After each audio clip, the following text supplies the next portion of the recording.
Hey, what's going on, guys? Welcome back to another edition of the Brake Report Weekly. I am your host, Eric Jennings, and I gotta be honest with you guys, this is my second time recording this entire video because my microphone is broken. You guys hear it? Got a little jingle jangle. The entire video clip was just riddled with these noises. Nonetheless, before I tell you guys about the change of pace for this video, I do want to tell you where I'm at. I am, if you look over my shoulder, I'm up at my cottage here in northern Michigan, enjoying a Memorial Day weekend. So for all of us in the United States, happy Memorial Day. Thank you guys for watching, and for all of you outside of the United States, hope you guys are staying safe this weekend.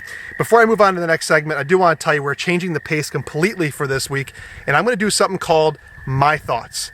It's just a segment to engage a lot more with you guys and provide some thoughts around the automotive industry. And even though reporting the news is important, I felt like maybe there's more to add here. So I'm going to be doing that, and I hope you guys enjoy this. All right, so here's my thoughts. Earlier this week, the New York Times released an article talking about the impact of COVID-19 on the automotive industry as a whole. And there are a lot of good topics talked about in there, but what I want to talk to you guys about today is specifically around the global supply chain in the automotive industry. Now, over the last 20 years or so, we spent a lot of time building up this amazing, robust, deep, complex global supply chain to support the automotive market as we try to improve profitability, reduce lag in the supply chain, and all the things you do as a company to get efficient and lean. But as the coronavirus started to break out in China, we saw the impact of that on the supply chain. It's no secret that a lot of manufacturers and tier 1s and tier 2s have started producing vehicles, parts, and other subcomponents in Asia for part of their low cost. And what we started seeing in the beginning of the global pandemic, or before it was a pandemic, was some suppliers, some OEMs couldn't produce vehicles or had to stop the lines or had shortages. Now, as it turns out, it turned into a global pandemic and we all had to shut down on some level, and we're still going through some of that today. But I'm thinking about this from the United States perspective. We're reemerging now slowly to reopening production for automotive in the United States. And when I think about what's happening now, there's a chance to reintroduce it in the market. And so how robust is the supply chain coming back? I guess we'll see in the coming weeks. But what happens if there's a second wave?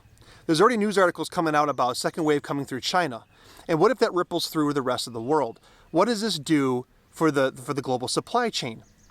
And so my question is, how do companies react?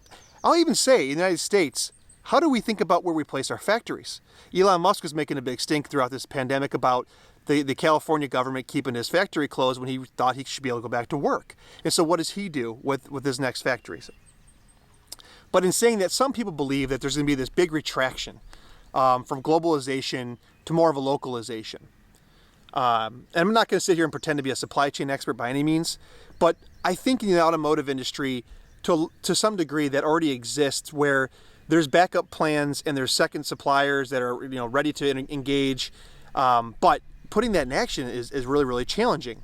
And so my thought on what the supply chain is going to do, and this is where the My Thoughts segment comes in, is I don't think we're going to see too much of a shift necessarily away from this globalization and making of parts in low-cost countries. Automotive as a whole is a pretty cutthroat business in terms of margins and efficiencies. So I think that's required and necessary still. But what I do think will happen, even if there is a slight shift in where we put things and where we make things, what I do think will happen is we're starting to see more emphasis and realization on having legitimate backup suppliers, or having that main supplier have a legitimate backup source that they can flip on in very, very short notice and refill the supply chain from a different location, even if it means a small cost impact. Because, of course, as you guys know, the impact of not making vehicles is much larger sometimes than a price increase on a component or a couple components. And so that's my take on it. That's my thoughts. You're going to start seeing CEOs, CFOs, supply chain directors, VPs, spending a lot of time on building a robust plan for their entire supply base, especially their key components that go into key vehicles, and making sure that their key supplier has a second source lined up and stress testing it, making sure it's robust, and then executing on that if and when needed. I don't know what that means in terms of cost and what that drives back into the vehicle for that kind of thing, but certainly I think through this, I think we're going to see stresses in pockets as certain countries go through the coronavirus again, or as they have slower reopenings, or if you never know what's going to happen. And so with that, that's my thoughts on the supply chain. I want to know what your guys' thoughts are. Let me know in the comment section below. And I hope you guys enjoyed this segment. I want to stir some conversation around this.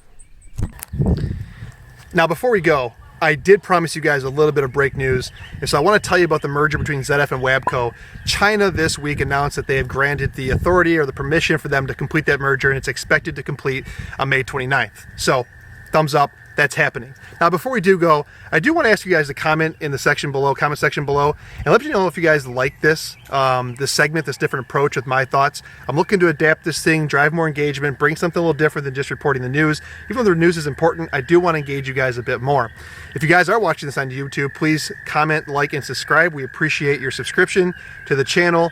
And if you're interested in sponsoring next week's video and you want to promote your product and put your name out there, please contact me at sales@thebreakreport.com. I hope you guys have a great, amazing, safe weekend. I'll see you next week.